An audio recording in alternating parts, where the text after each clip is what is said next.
Good morning, ladies and gentlemen. Welcome to our IGE webinar forum this morning.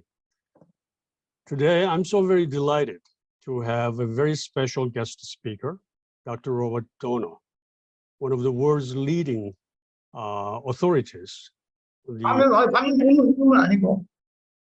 the U.S.-Asia economic relations.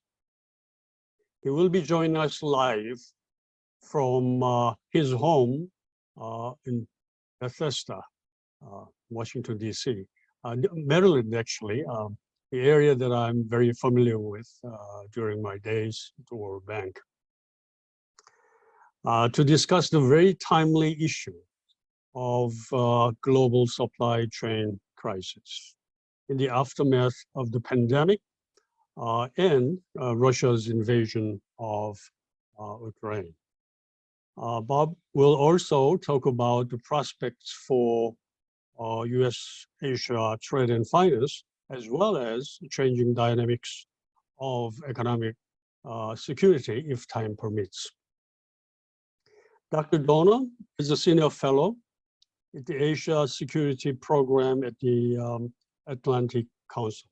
Previously, he was Deputy Assistant Secretary for Asia at the U.S. Treasury and played a key role in the strategic economic dialogue with China under the Bush and Obama administrations on macroeconomic reforms, exchange rate policy, and financial sector opening. During his 20-year career at the U.S. Treasury, he represented Treasury as the U.S. Asia Pacific Economic Cooperation Finance Minister's Deputy. Bob also served as Treasury's representative in Japan from 1997 to 2002, shaping U.S. policy toward Japan during the implementation of Japan's so-called Big Bang financial liberalization. Before joining Treasury, he was a senior economist at the President's Council of Economic Advisors on international trade issues and senior economic advisor to the Undersecretary of State for Economic Affairs. He was a professor at the Fletcher School of Law and Diplomacy at Tufts University and also taught at the Stanford Business School. He has a PhD in economics from MIT. Now, without further ado, let's welcome Dr. Dohner, who will speak for about 20 minutes or so first, followed by Q&A until 10 a.m. in Seoul time as scheduled. Bob, floor is yours. Welcome again to our webinar. We're very excited to have you and look forward to having great presentation. Bob? Well, thank you, Dr. Jun, for that kind introduction. And also I want to thank you and the Institute for Global Economics for the opportunity to participate in this webinar series. The IGE plays an extremely valuable role in bringing together policymakers, the business community, and also the research community on major contemporary issues. You've had a number of speakers in this series who I know and respect, and it's an honor for me to be able to join you to talk about work that we've been doing at the Asia Security Initiative at the Atlantic Council on supply chains. Now, supply chains were once a topic that was restricted to management journals and to the logistics divisions of international companies. It's now a subject of widespread discussion and policy debate. But supply chains are not a new topic, and we've had supply chain disruptions in the past. For example, the Japanese tsunami and the Thai floods in 2011. What is new now is the collision of three events which have vastly raised supply chain discussion and importance. The first is the COVID pandemic. The second is growing economic nationalism and a backlash against globalization. And the third is US-China tensions and strategic rivalry. Now, the combination of public health, protectionism, and national security is like a 5-alarm emergency for policymakers. It easily leads to policy that is reactive, too quickly adopted, and often counterproductive. For instance, a number of countries, including Korea and the United States, have committed billions of dollars to subsidize production of semiconductors within their own borders, in part as a response to the global shortage of semiconductors. Unfortunately, it takes about 5 years for a new semiconductor fabrication plant to come on stream, and this money is being committed at a time when demand for semiconductors is weakening, and chip companies are already delaying their investment plans. As another example, the United States, in many of its recent policy initiatives, has required domestic production as part of the policy program, including in the recent Inflation Reduction Act. And it's required this in part out of a belief that domestic production increases the security of supply. And as a third example, as a part of the Biden administration call for, quote, fair allocation of semiconductor supplies, the US Department of Commerce issued an extraordinary information request to semiconductor companies, asking them to reveal their suppliers, their inventory levels, their customers, and how they allocated their supplies. Now, the growth of international supply chains is really a signature development of the last few decades.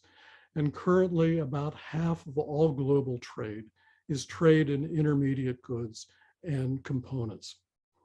Modern supply chains are incredibly complex. McKinsey estimates that General Motors has about 18,000 suppliers, and Apple has more than 7,000.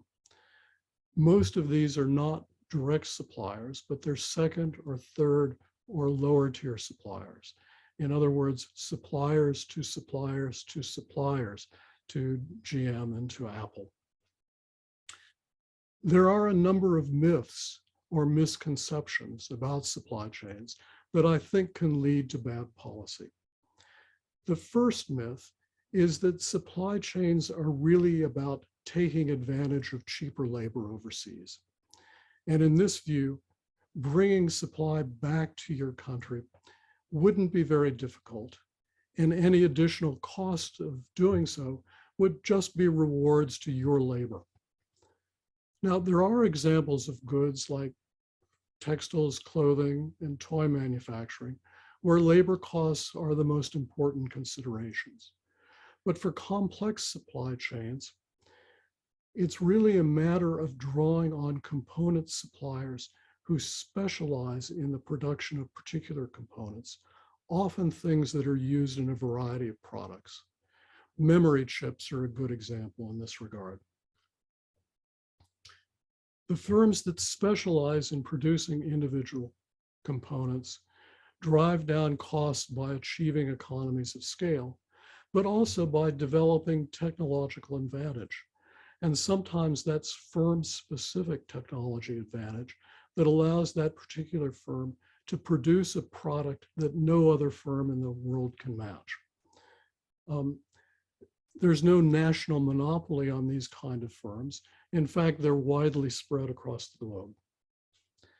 International companies can and do redirect their supply chains, but identifying and qualifying a new supplier takes months, sometimes a year or more. And often there are real trade-offs in cost and in performance by substituting one supplier for another.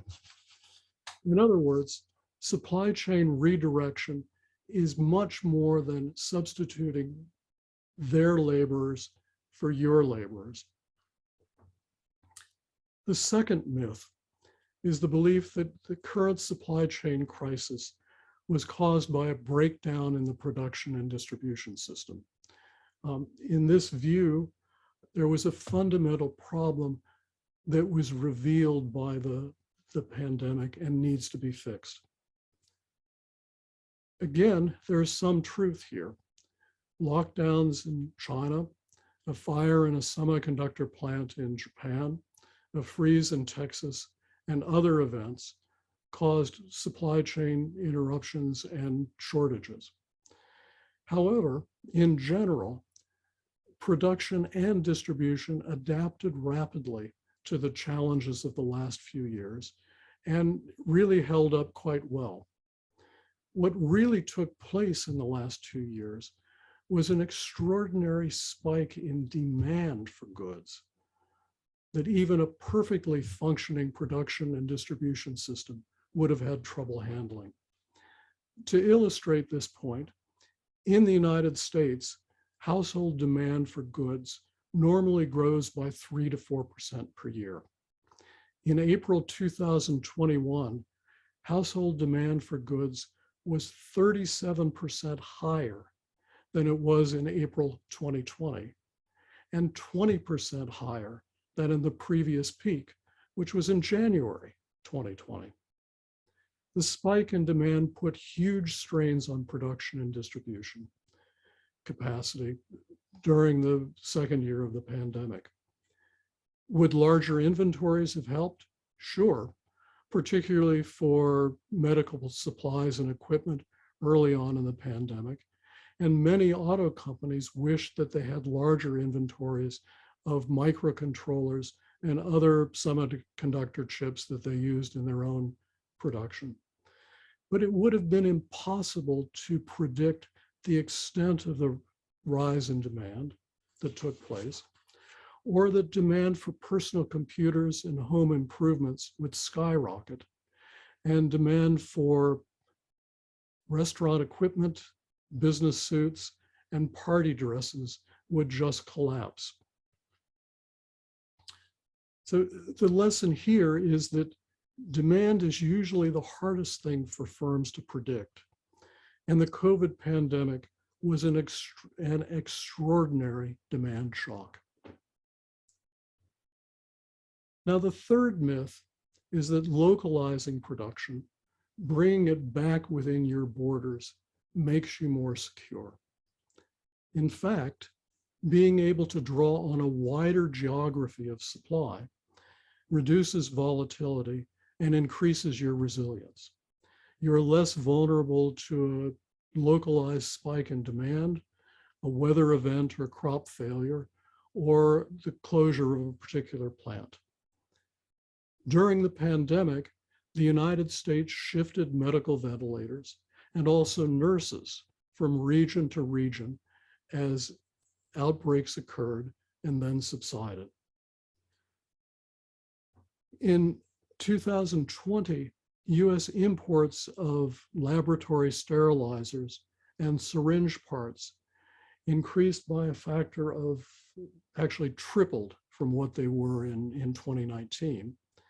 And imports of clinical thermometers increased by a factor of 14 over just the year previously. Events in Texas make the point from the opposite side. Texas has a unique system of electricity regulation that shuts the state off from the rest of the US electricity grid.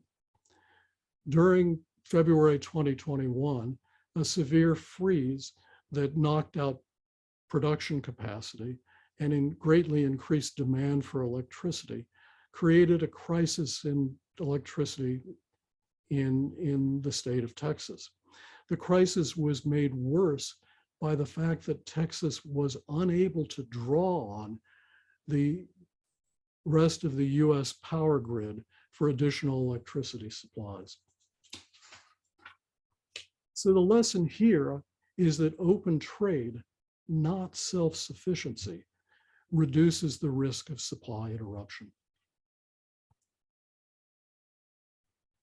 The fourth myth is that buying a lot of something from one country increases your vulnerability to that country. Now, this is a view that's almost universal among national security analysts. But here again, the reality is more complex and differentiated. Quantity matters, but what really matters, what vulnerability really depends on, is the characteristic of the good and its market. Are there alternative suppliers? Is it a differentiated good? Are there substitutes for the good? How quickly can production increase in other places? Globally traded commodities and simple manufacturers, including personal protection equipment and other medical supplies, are easily substitutable, easily movable, and create little vulnerability. Here, the Russian cutoff of natural gas exports to Europe is illustrative. It's not the gas, it's the pipeline that matters, and the inability, the absence of alternative ways of delivering natural gas in quantity to Europe and within Europe. Several years ago, Germany made the decision, considered and made the decision not to build liquefied natural gas terminals on its northern coastline. This is a decision that now Germany is trying to rapidly reverse. Interestingly here, China, when it sanctions, does not in general cut off its supply. What it does is it cuts off its demand. It cuts off access to its markets. The one notable exception to this was in 2010, when China embargoed exports of rare earth elements to Japan. Now, at the time, China was by far the largest supplier of rare earth elements. And by all odds, this episode should have been a great success. But it wasn't. And the reason it wasn't was that the Japanese found alternate suppliers. They recycled rare earth elements from other products, and they also innovated to reduce the amount of rare earths, in some cases eliminate rare earths in the products that they made. In other words, it's not quantity that matters so much as the lack of substitutes or alternatives that creates vulnerability. Now, even as COVID and the huge swings in demand subside, supply chains will continue to face strains in the future. These will come from restrictions on trade for protectionist reasons, but to a greater extent, I think, from the use of economic and trade sanctions in political disputes. And it will also come from continued, probably increasing, US-China tensions and strategic rivalry. What makes US-China tensions such a powerful force in affecting global supply chains is a far greater overlap of commercial technology today with national security concerns than was ever true in the past. From networks, sensors and controls, autonomous vehicles, drones and robots, the Internet of Things, and big data collection, much more of what companies do now touches on national security than in the past. What we're going to see, I think, is a selective decoupling of the United States from China, and to a considerable extent of the European Union from China, centered around trade in high technology products and around technology flows.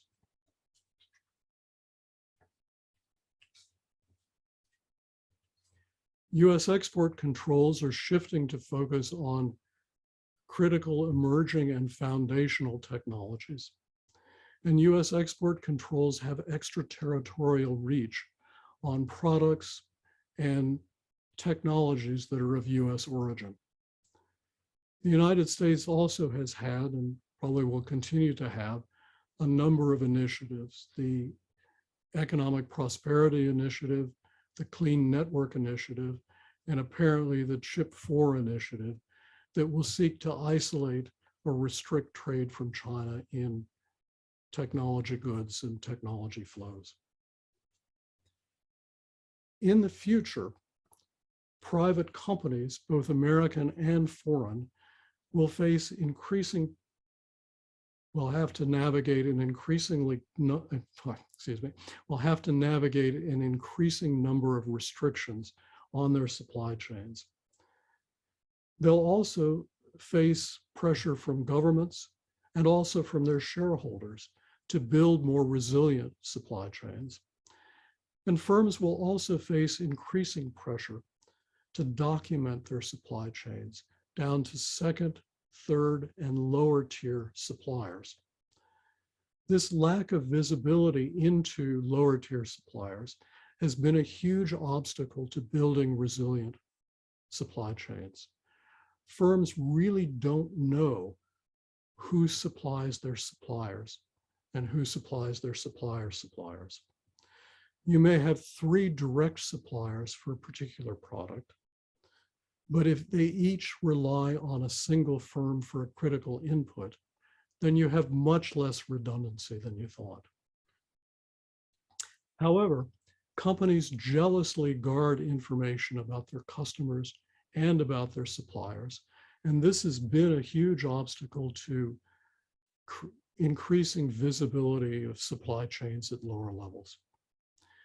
The United States government is now forcing this issue through the Uyghur Forced Labor Prevention Act, which requires firms that export to the United States to document or demonstrate that their products don't contain components or materials that were made in Xinjiang with forced labor.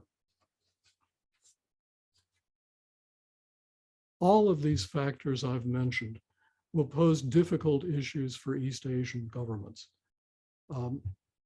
where countries have large export shares in GDP, extensive integration in Asian Pacific production networks, and heavy involvement in information and communication technology products, and also the development of technology in those areas. And all these factors are especially true of Korea, which has the highest numbers, or among the highest numbers or shares of each of these categories.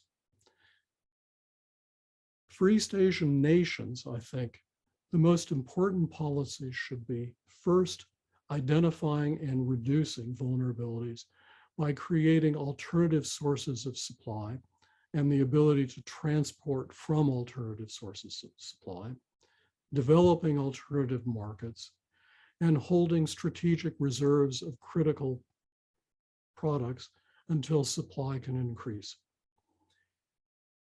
East Asian nations understandably are very reluctant to be forced to choose between China and the United States.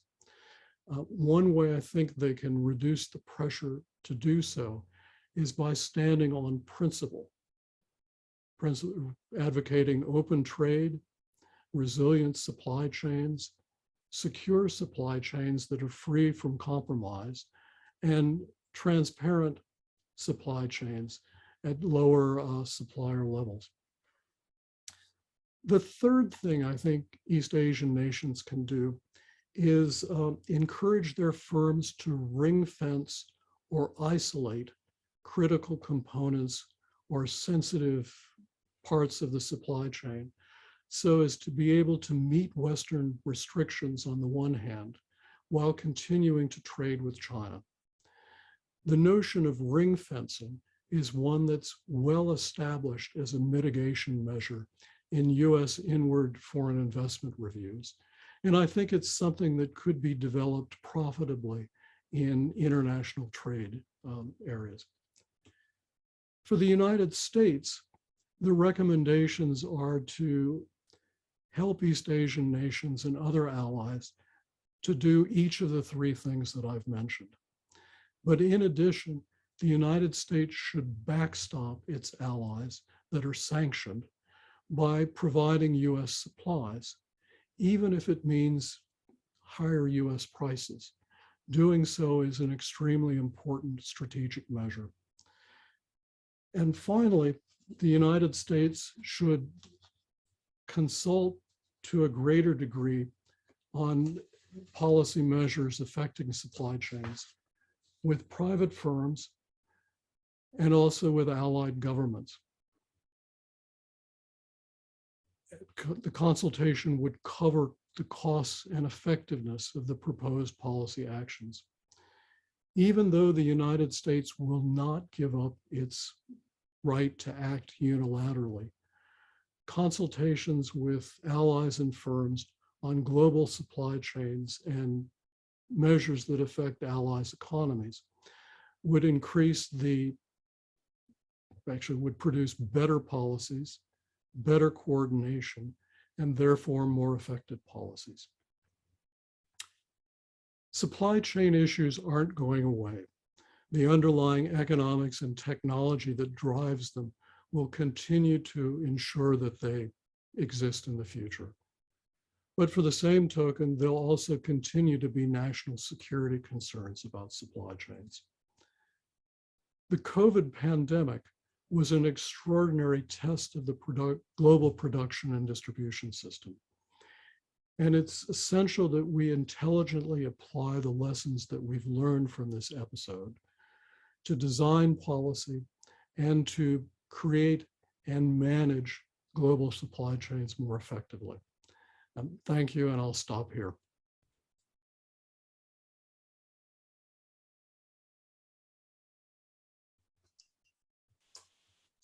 Bob, for your very illuminating opening presentation. Now, given that the topic we have today is enormously important at this time, and also you are exceptionally popular as the leading expert on this field, we have a record number of invited discussions today, 4 altogether, just for next about 30 minutes or so. So that says something good about this topic, and you, Dr. Dohner, as invited speaker. Now, I would like to start with Dr. Chang-Hee Yu, who is Professor Emeritus at Ewha University, and he was president of Korea Institute for International Economic Policy and chairman of National Council for Corporate Partnership. Oh. I would like to start with the Dr. Yu Chang-Hee. Floor is yours. Thank you, Dr. Chun. Do you hear me all right? Yes, just fine. Yes. Okay, Dr. Chun, let me give you my deepest congratulations to this wonderful seminar you opened this morning. And I also would like to thank Dr. Dohner for such a nice and insightful speech regarding the international trade and the supply chain. You just emphasized that United States should consult with allies on resilience of the supply chain in many different ways. But on the contrary, we know that August 16, just recently, President Biden signed on the Inflation Reduction Law that indicates that the tax cut up to $7,500 is going to be implemented when one buys an electric vehicle. This applies to only the US-made automobiles. Because of this new bill, the Korean automakers like Hyundai and Kia have been excluded, and we're going to feel like we are sort of discriminated against. As you recall, the Korea has recently decided to participate in the CHIP 4 group, and our intention is to take part in the IPEF group in the Indo-Pacific Economic format. And also US-Korea FTA is one of the most successful free trade agreements, among others. And most importantly, Hyundai and Kia have invested heavily in the United States, including like Georgia and Alabama and the like. Would you like to sort of go ahead and then make a recommendation to the U.S. government to pay the special considerations to these Korea automakers on that issue? Well, thank you for that comment and question. I think that the United States should have consulted with Korea. I understand that Korea is considering a WTO challenge to the Inflation Reduction Act on just the point that you've mentioned. I can understand, given the difficult politics and how long the Inflation Reduction Act took to come into being and the deadlines that they faced, that they didn't do everything that I would have liked. Now, the restrictions in the law are that electric vehicles that are eligible for the $7,500 rebate have to be assembled in the United States. And I expect that Korean automakers will move assembly operation to the US as other international automakers have done. The other domestic requirement is that the materials in the batteries have to come in increasing amounts from first the US, Canada, and Mexico area, but later on from countries with which the United States has free trade agreements. And Korea, with its FTA, will qualify in batteries, battery materials, for the benefits of the Inflation Reduction Act in electric vehicles. So I guess the best that I can say, and it's easy to say because I'm out of government, I would have consulted with the Koreans, but I can imagine in the heat of the politics that was either left behind or decided against. Okay, thank you. Is that okay? Dr. Yu, anything else? That's about it. Yeah. Okay. All right. Thank you very much, and I thank you, Bob, for your very sensible response. Sounds like Biden administration should have consulted with you on the this, for example, Inflation Reduction Act, and I'm hoping, like others, that in the process of implementation of this act, due consultation with Korean counterparts should be better be included. I hope. Okay, thank you. And I would like to now invite Dr. Chung-Yong An, who is a distinguished professor at the Graduate School of International Studies, Chung-Ang University, and former chairman of the Korea Commission for Corporate Partnership, among many other prominent posts he held, for his comments and questions. Dr. An? Thank you very much, Dr. Chung Kang-woo. I'm really delighted to hear just a wonderful lecture by Dr. Dohner. I really appreciate your point, Dr. Dohner, that Korea and East Asian economies export-oriented, should be very firm on the principles, open and free trade, and secure supply chains that are free from compromise to avoid explicitly siding with the US or China. But the harsh reality is very much different from your assessment. As you know well, Korea is now really squeezed in the middle of US-China semiconductor rivalry. On one hand, Korea should stay with the US in ensuring the US-Korea technology alliance as expressed in the joint summit statement. Korea also made a huge FDI commitment to the US amounting to $50 billion.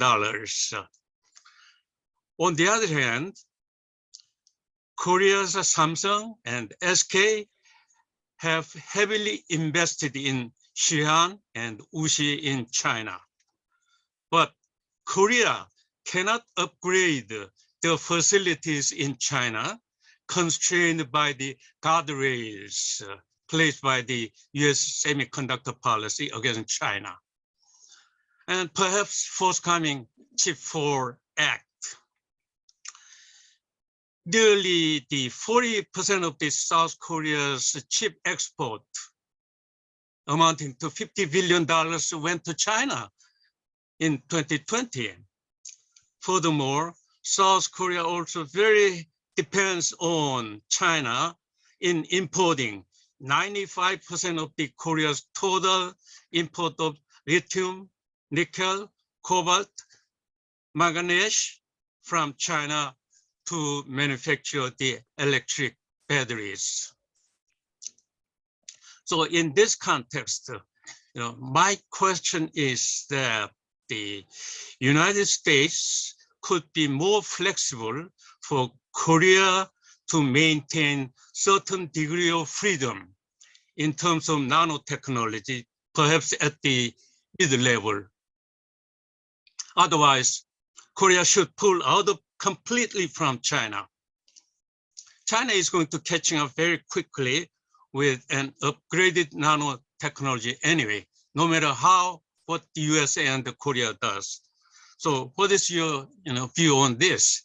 And I really hope that US really could be flexible for Korea navigate this terrible, the rivalry. Thank you.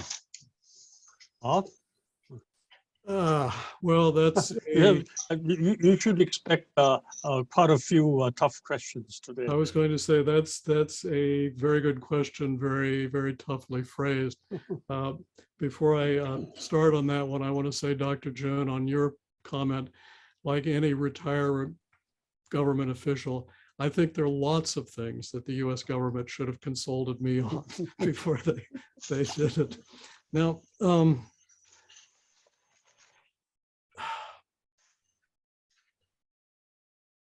there may be some flexibility in implementation, but I think the momentum, the force behind the desire to restrict technology flows and the means to develop industrial capacity to China is very strong in Washington. There are restrictions that are out of Korean firms' hands, and they can explain to their Chinese interlocutors that they're doing things because they're out of their hands. I think that's something that the Chinese understand, because they see the same behavior in Chinese banks in Hong Kong going along with Hong Kong Accountability Act restrictions. The restrictions on sales and operations to China don't cover all semiconductors, but they do cover the most advanced semiconductor manufacturer and the most advanced equipment for doing so. Korean companies will not lose all their ability to sell or to operate in China, but they'll lose some of it, just as American firms and other semiconductor firms will lose some of their ability to operate and to sell in China.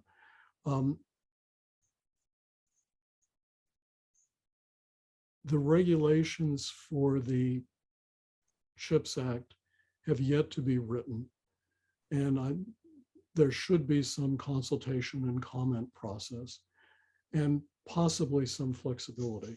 But as I said at the beginning, I think the desire, the momentum is very strong to restrict Chinese access to technology and advanced equipment. Thank you. Is that Dr. Ahn, you're welcome to raise any follow-up questions. You usually have a long list of questions, good questions. So you're welcome to push this forward or other related questions. Well, Dr. Dohner, actually, Korea really contributed for the US policy to complete a smile curve of semiconductor by committing, heavy investment to the manufacturing facilities in Georgia, Kentucky, so on, so on. So my question is that, as a matter of fact, in response to Korea's commitment to US, and also based on US-Korea Technology Alliance, I think that the US should make its best effort to transfer the, high value added portion of the smile curve semiconductor, the automatic design and R&D functions. And also, Korea should join the international marketing of all the semiconductor, the manufacturing process. So in this context, maybe U.S. government should exercise some, extra effort to complete Korea's smile curve to cover entire, pre-production stage, manufacturing stage, and also, international marketing. So what's your view on this claim? I think you have a good point. And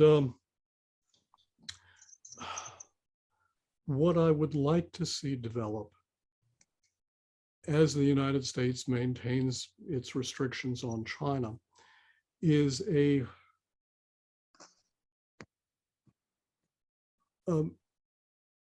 sphere of trusted technology partners, including Korea, where we're more comfortable with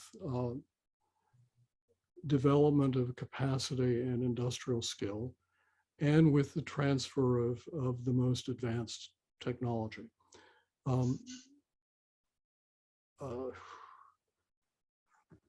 I don't know of any restrictions currently on the transfer of those technologies to Korea, other than US corporations' own desire to maintain their confidential trade secrets and patents.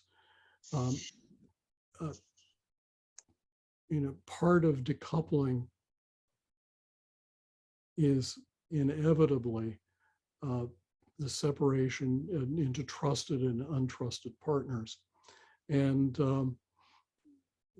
certainly want Korea to be among the trusted partners viewed by the United States. Okay. Okay. Are you satisfied, Dr. Ahn? Yes, yes. Thank you. Yeah. Excellent. Okay. All right. Thank you, Bob, and thank you, Professor Ahn. Now, I would like to move on to next special discussant, Ambassador. He's Ambassador Kyung Ho. He's Ambassador Ho served as first Vice Minister of Economy and Finance in Korea, as well as Korea's ambassador to OECD. He also spent quite a bit of time in early part of his distinguished career at the World Bank and IMF. So he must be quite familiar with your area, Bethesda, or the areas you're living at the moment. Let's invite Ambassador Har. Thank you very much for joining us this morning. Okay, we can hear you. You can hear me? Okay, now, okay, it's fine. Yeah, okay, all right. Well, thank you very much for both Dr. John and Dr. Dohner, and particularly for Dr. Dohner for his excellent presentation and enlightening presentation about this debunking all the methods related to the global supply chain. And as for the Bethesda, I still remember many good restaurants in that areas. Now, going back to this question, after hearing about what you presented about all debunking the myths, as well as good advice to many Asian countries, this Inflation Reduction Act stands very much, seems to be very much overstretched. It's one thing to exclude China to build up the resilient supply chain, but it's quite another to exclude not only Korean, but many European countries, car manufacturers completely from the subsidies. And it seems to be, your goal should be build up the alliance among all these like-minded countries and to stand against it. It looks like a very much penny-wise but pound-foolish thing. That's my comment. But going back to the question, I have one question is that, what happened has already happened. So at this point, we sent the letters, we made a phone call to Mr. Sullivan, we're gonna send the high-level officials to the US next month. But what would be the most effective way after what happened to change or improve the situation? How much flexibility do we have? I heard the Treasury is in charge of the guidelines, but usually guidelines is below this act, so there's only limited flexibility. So what would be the best way to improve or change the situation? My second question is that most recently, this week's Economist magazine says actually giving subsidy to the electric vehicle is not the most cost-effective way, and Germany is stepping away and completely cut off the subsidy by 2024, and UK will use their money to build up the charging infrastructure because it's more cost-effective. So when you look at all those examples and the subsequent analysis supporting those approaches, is this really the best way to give subsidies, particularly when you close down the competition from the best manufacturer like in Korea or other countries? So that's my second question. Okay, thank you, Ambassador Har. Okay, now Bob, another tough questions and good comment. Yes, sir. When do I get the easy questions? So let me start with a second question. I think the rationale for the subsidies, at least initially, was to try to build up production and drive down costs through technology development at the early stages of electrical vehicles production and adoption. I don't know personally the point at which they're diminishing returns for the subsidies, but that rationale for subsidies doesn't continue forever. Subsidies do expire in the Inflation Reduction Act. I think it may be in 2032. but the United States is maintaining subsidies longer than the other countries that you mentioned.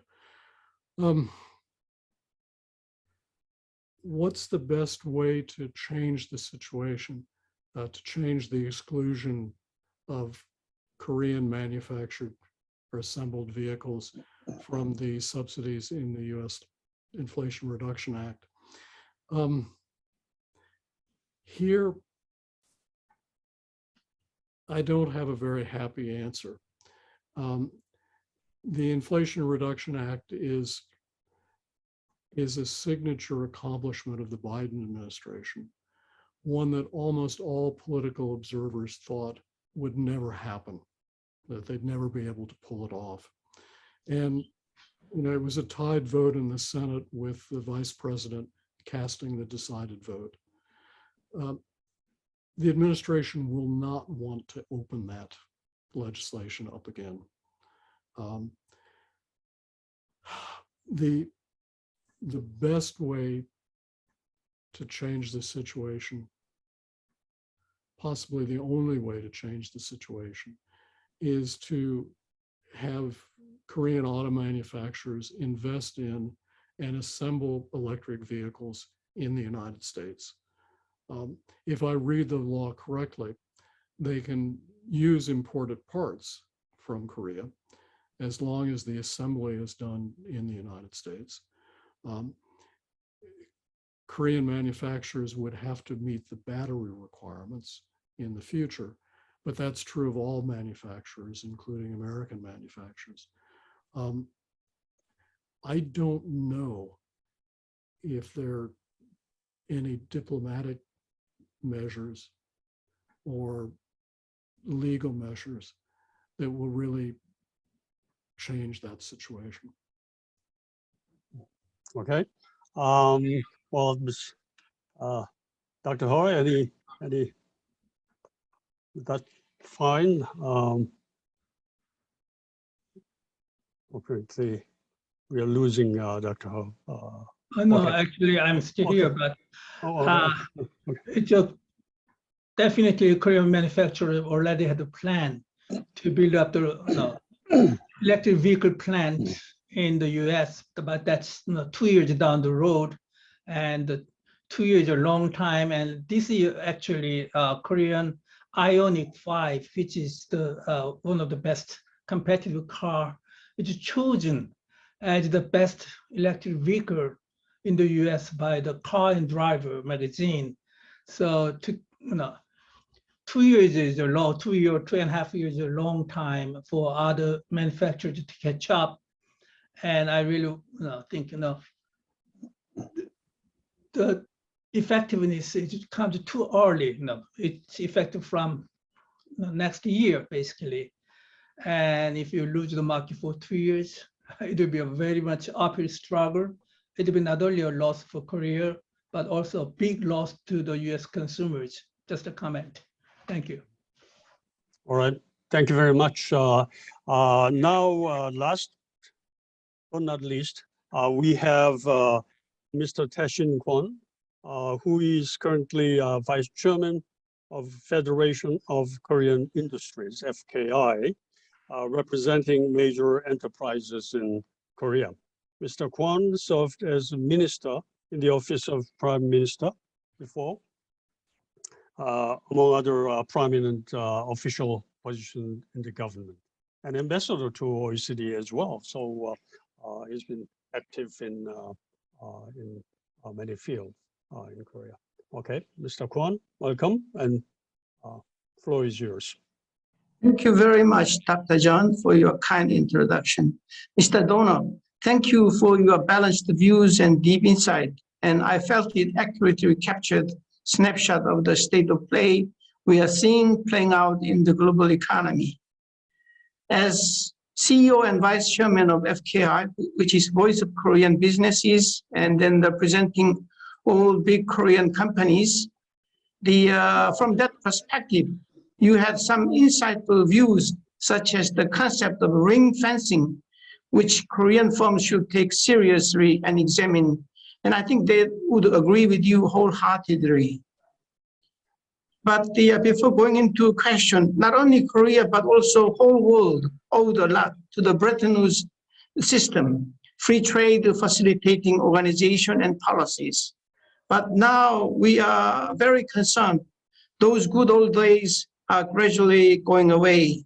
It seems protectionism, nationalism, rule of force, unilateralism are dominating present world trade and economy.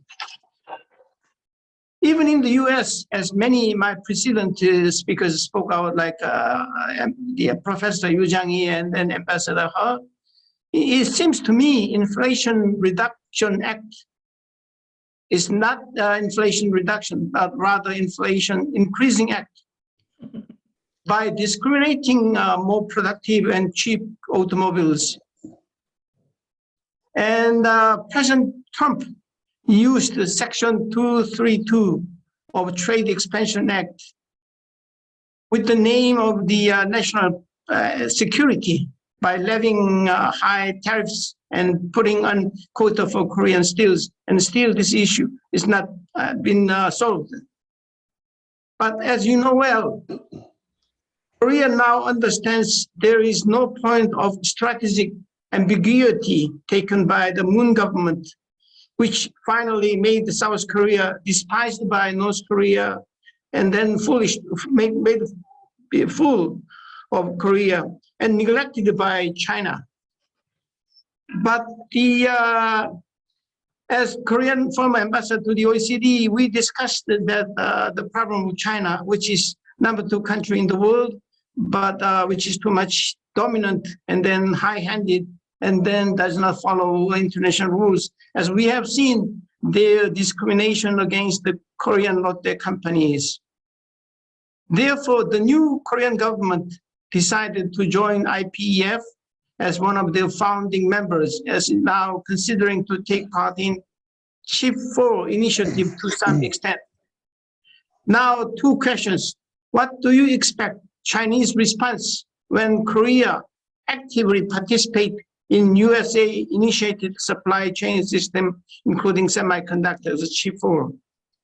And what is your advice to Korean companies to deal with this very delicate and difficult situation? Thank you. Okay, thank you, Mr. Kwon. And Bob, you have a very delicate question, in addition to very good comments. Right. Well, first, Mr. Kwon, I want to say that I share your views about the Bretton Woods system. I think the progressive liberalization of trade that occurred after the Second World War was perhaps the greatest act in economic diplomacy that the world has ever seen. It benefited the rest of the world, but it benefited the architects as well, the United States. And I too am sad to see increasing economic nationalism and protectionism in economic policy. As you point out, Korea in particular, but other East Asian nations, is caught in the middle between the United States and China.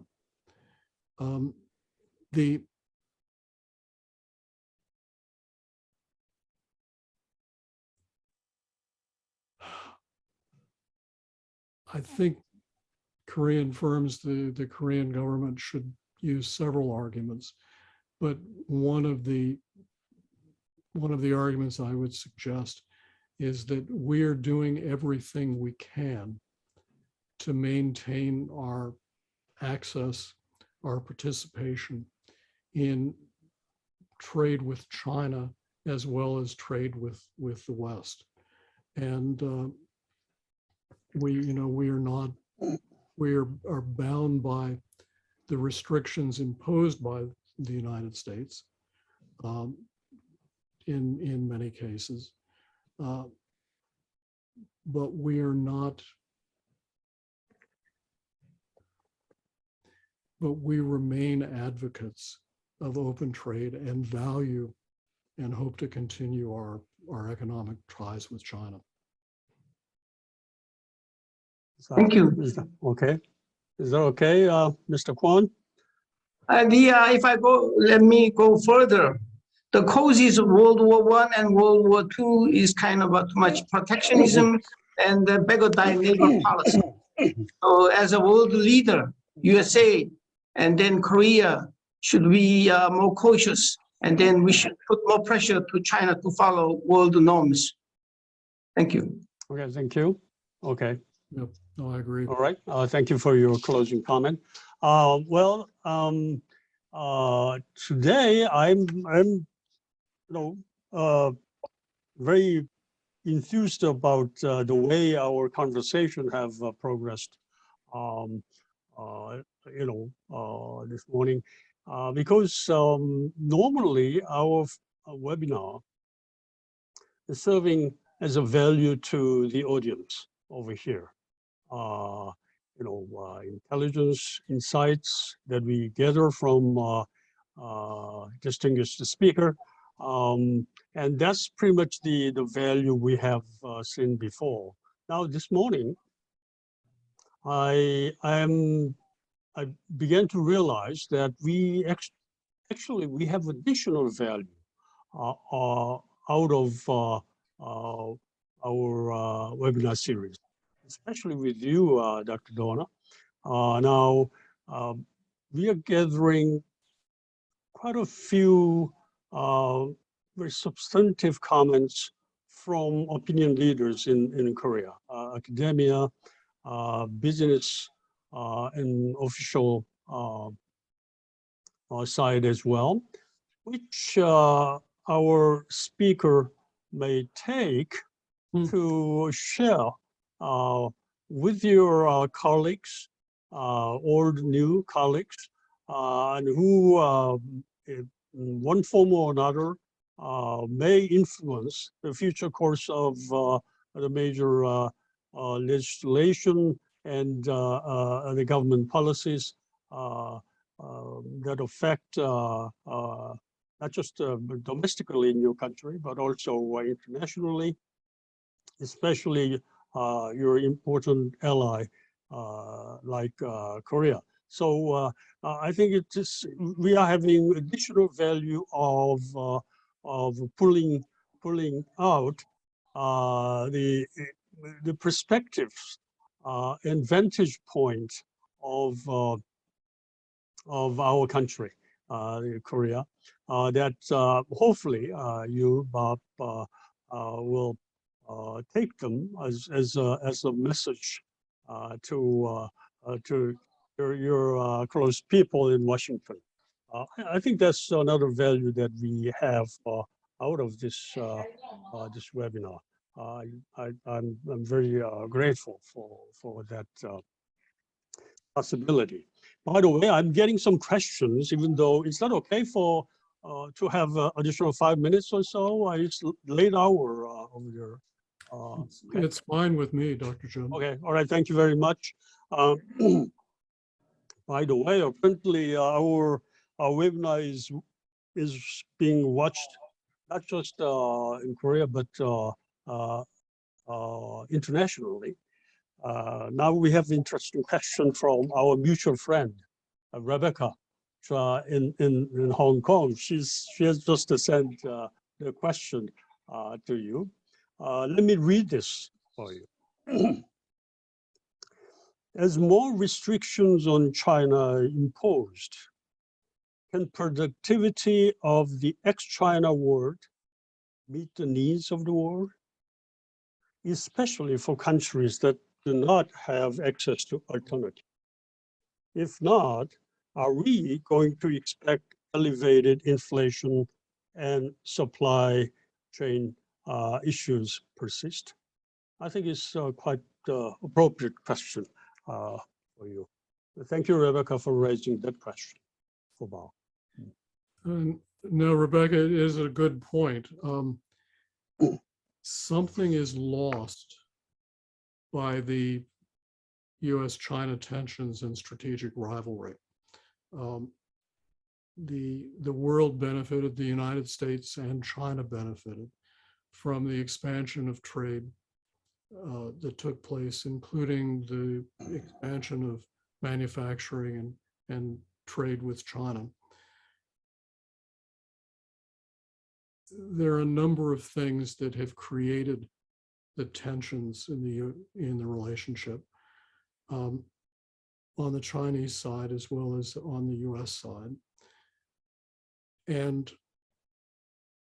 I think, unfortunately, we're at a point in which the national security considerations trump the economic efficiency considerations. As you point out, decoupling the two means that technological progress and advancement is slower in both places. Something I've wondered about is whether the rivalry between the two increases research and development, increases activity, and actually leads to productivity growth on both sides, although at a relatively high cost. You know, the world changes over time, and the integration of China into the global economy, the development of basically the expansion of trade and intermediates was always going to hit limits or diminishing returns. I think that that countries that are able to stay below the line of fire and trade actively with both sides will not be hurt by the US-China tensions. But there will be instances, and I think Korean firms will face some of them, where choices are posed and have to be made.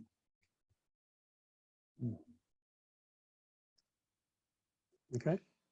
All right. Hope Rebecca is happy with the with Bob's response. I'm sure.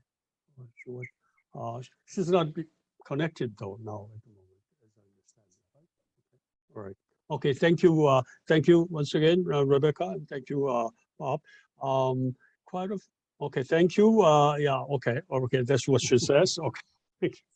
All right. Now, perhaps the last question. Now we're getting also from internally in Korea. The question first. Thank you very much for your excellent speech. Now, this is the question has to do with the IPEF, Indo-Pacific Economic Framework. Now, United States is looking for some sort of alliance in global supply chain through this framework. What sort of contents or components do you anticipate, do you expect to be included in this sort of package? So the administration has made clear that market opening will not be a factor or not be offered in the Indo-Pacific Economic Framework. That's unfortunate. There are, however, a lot of areas in which cooperation to, particularly on building more secure and more visible supply chains that are secure in the sense that they can't be compromised, so the products work as expected and don't open communications up to interception or espionage. I think the administration, well, the president will go to Asia for G20 and for the ASEAN summit sometime in the early fall. And I think the administration is very actively looking for things that it can propose and include in an Indo-Pacific Economic Framework. I think many of them will be in the cooperation area. Many will involve supply chains. Many will involve China, but also creating more secure and resilient supply chains. I hope will be, and I think will be, an important part of that package. Okay. All right, thank you. Perhaps before I let you go, since you are also an expert on international finance issues, aside from supply chain and the contemporary, very important issues as well. Now, recently, the financial market interest has gone up tremendously, especially with this super strong US dollar. Now, the million-dollar question today is that how long this strong dollar will persist. Now, as someone put it, forecasting is difficult, especially for the future. Now, predicting exchange rate is not only difficult, but also very hazardous. But I would like to invite your view on the future of strength of US dollar vis-a-vis other currencies. Well, when I worked at Treasury, I used to have the shield of saying that I'm at Treasury and we never comment on exchange rates. I don't have that protection now. As you say, it's $1 million question because no one can accurately predict exchange rates. My own sense is that dollar strength will continue, and that's for 3 reasons. One, because of interest rates. I think the Fed is in a position where they have to, for their own credibility reasons, err on the side of suppressing inflation because they don't want to lose the credibility that's built up by the Fed over decades, and they don't want to be the Fed that allowed inflation to reemerge. The second reason is that the global economy is slowing almost everywhere. It's slowing in the United States, but I think less rapidly or less extensively than it's slowing in other parts of the world. So the United States may be the least bad in that selection of that look around the horizon. And that also should support dollar strength. And the last factor is that this is a period of considerable geopolitical tension. And periods of risk like this are always, or almost always, periods of dollar strength as a safe haven currency. I think that's why the betting in foreign exchange markets is heavily on the side of dollar strength. All right. Thank you very much for your 3 reasons that seem to support continuing strength of the US dollar. Okay, now time to close. I would like to thank you very much for your insight, intelligence that you shared with us today at this very late hour over there. On behalf of our members, all the audience, I'd like to thank you again one more time. And I very much look forward to seeing you again, perhaps next time in person rather than just virtually. And I'm sure our audience will join me in thanking you for your brilliant performance today. Thank you very much, Paul. Well, thank you, Dr. John. It's been my pleasure.